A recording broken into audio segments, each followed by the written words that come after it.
The military leaders of Burkina Faso, Mali, and Niger have held a newly signed treaty or a pact as a step towards greater integration between the three countries.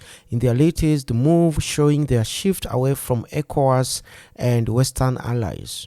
So that is the story that is coming out of West Africa, breaking story. And after these three countries signed this defense pact, it kind of sent alarm bells across the whole West African region and the Western Hemisphere.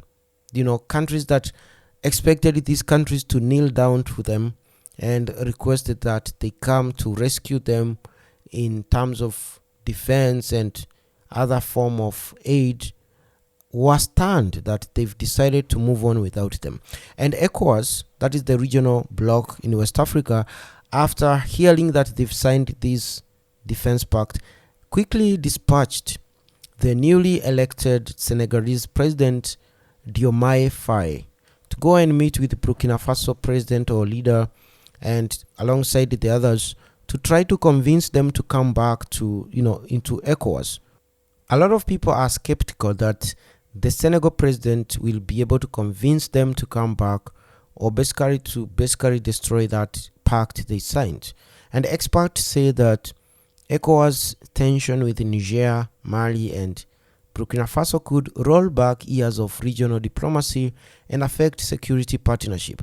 But the mistake that ECOWAS made was to listen to Western countries, the Western backers, and kind of imposed the sanctions on these countries, and it even almost imposed a blockade on these three countries.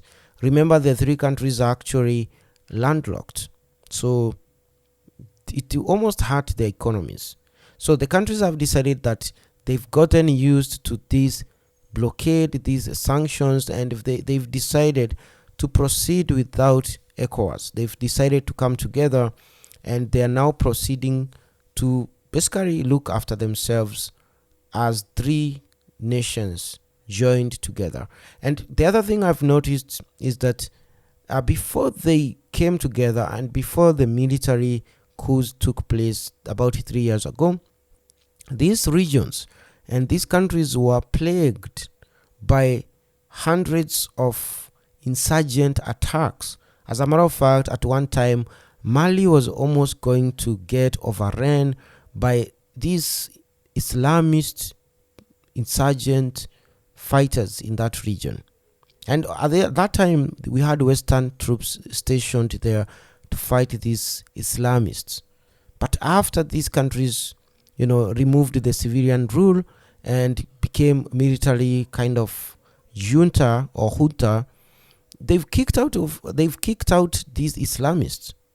And after they took power, the military leaders, the first thing they did was to kick out the French troops that were in those countries, in different countries, that the three of them. And after the French troops left, it's like they kind of left with the Islamist insurgent fighters. It's like the French left with them because they've disappeared. We are not hearing any single attack in the northern part of Mali, in Kidal. We're not hearing any attack or threats in Burkina Faso, and neither are we hearing attacks in Niger. So something is not right here. And I thought at one time that maybe the three countries have kind of muzzled the media, or I don't know, tried to restrict reporting these cases.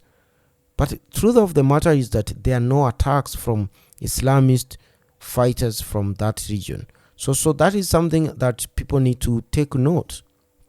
And that ECOWAS actually at one time wanted to invade Niger. And that Western countries, and particularly France, actually thought that these countries cannot move on without their support or their help.